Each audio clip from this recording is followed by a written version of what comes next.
రష్యాని ఇబ్బంది పెట్టడానికి ఎన్ని అవకాశాలు ఉన్నాయో అన్ని అవకాశాలు కూడా ఈ రోజు ఐక్యరాజ్య సమితి ప్రపంచ దేశాలన్నీ కూడా మూకమ్ముడిగా దాడి చేస్తున్నాయి. అందులో ప్రధానంగా రష్యా దగ్గర చమురుకుంటున్నటువంటి భారత్ పైన, చైనా లాంటి దేశం పైన అయితే ఇప్పుడు ఆంక్షలు విధిస్తున్నాయి. ముఖ్యంగా భారతదేశాన్ని విపరీతంగా భయపెడుతున్నాయి. దీని గురించి యూకేలో ఉన్నటువంటి మన హై కమిషనర్ విక్రమ్ దొరైస్వామి గారు అయితే అన్ని దేశాలకు కూడా గట్టిగా ఇచ్చి పడేశారు. ఇప్పుడు రష్యాకి ఉక్రెయిన్ కి యుద్ధం వచ్చింది కాబట్టి ఇప్పుడు యుక్రెయిన్ ని రక్షించాలనో లేకపోతే రష్యాని ఇబ్బంది పెట్టాలనో పశ్చిమ దేశాలు ఏ ఆంక్షలైనా పెట్టుకోవచ్చు, అది మాకు సంబంధం లేదు. కానీ రష్యా దగ్గర చమురు కొనొద్దని చెప్పడానికి వీళ్ళకి ఏ విధంగా అధికారం ఉంది? అంటే భారతదేశం యొక్క ఆర్థిక పరిస్థితిని స్విచ్ ఆఫ్ చేసేయాలనుకుంటున్నారా, లేకపోతే భారతదేశాన్ని పూర్తిగా నాశనం చేయాలనుకుంటున్నారా అంటూ ఆయన అయితే గట్టిగానే ఈ యొక్క ఐక్యరాజ్య సమితిని మిగతా ఏ అమెరికా దేశం మిగతా ఏవైతే ఉన్నాయో ఈ అన్ని దేశాలకు కూడా గట్టి కౌంటర్ ఇచ్చారు. ముఖ్యంగా యూకే కూడా అదే కౌంటర్ అయితే వర్తిస్తుంది.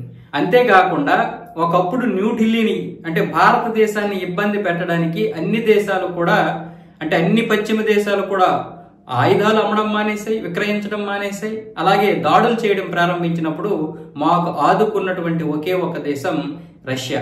ఎన్నో విధాలుగా మమ్మల్ని ఆదుకుంది. ఈ రోజు అలాంటి దేశాన్ని మేము ఏ విధంగా విడిచిపెట్టేస్తాం?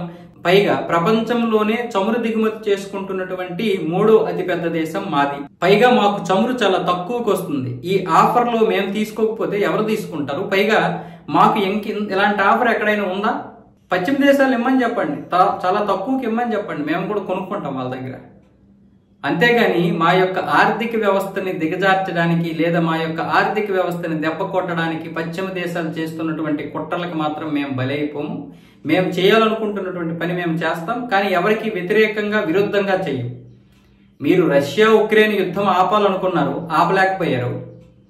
కాబట్టి ఇప్పుడు ఏదో ఒక విధంగా రష్యాని లొంగ తీసుకోవడానికి, రష్యాని భయపెట్టడానికి ఇప్పుడు రష్యా దగ్గర ఆర్థికంగా అంటే ఈ ట్రేడ్ చేస్తున్నటువంటి దేశాలను భయపెడితే, ముఖ్యంగా మన పశ్చిమ దేశాలను భయపెడుతూ ఉంటే దానివల్ల రష్యాని ఏదో లొంగ తీసుకోవచ్చు అనుకుంటున్నారు. ఏ విధంగా చూసినా రష్యాని వీళ్ళు లొంగ తీసుకోలేరు. పైగా ట్రంప్ మొదటి నుండి చెప్పాడు, అంటే ఎన్నికల నుండే చెప్పాడు, నేను ఉక్రెయిన్ రష్యా యొక్క యుద్ధం ఆపుతాను అన్నాడు. అవి వాళ్ళేమొచ్చేసి ఆపడం లేదు, పైగా రష్యా వినడం లేదు.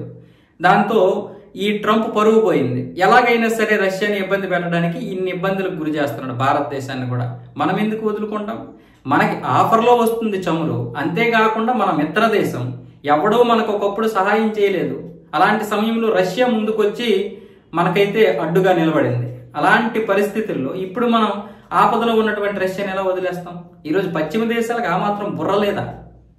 ఆ సమయంలో పోనీ వేరే వాళ్ళు ఎవరైనా మనకి హెల్ప్ చేశారా? భారతదేశానికి దేన్ని కూడా విక్రయించలేదు వాళ్ళు. ముఖ్యంగా ఆయుధాలు, యుద్ధానికి సంబంధించినటువంటి ఆయుధాలు ఏది మనకి అమ్మొద్దని ఆంక్షలు. అలాంటి ఇబ్బందికరమైనటువంటి పరిస్థితుల్లో మనకి ఆదుకున్నటువంటి దేశం రష్యా, ఇజ్రాయెల్. ఇలాంటి దేశాలు కష్టంలో ఉన్నప్పుడు మనం ఆదుకోవాలి. ఇలాంటివి ఈ అవకాశాలు మనం వినియోగించుకోవాలి.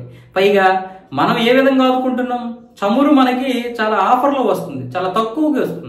ఎవడో మనకు అంత తక్కువకి ఇవ్వడు కదా. ఇవన్నీ కూడగట్టుకుని ఈరోజు మన ఆర్థిక వ్యవస్థను ఎలాగైనా దెబ్బతీయాలని ఈ పశ్చిమ దేశాలు చేస్తున్నటువంటి కుట్రలు.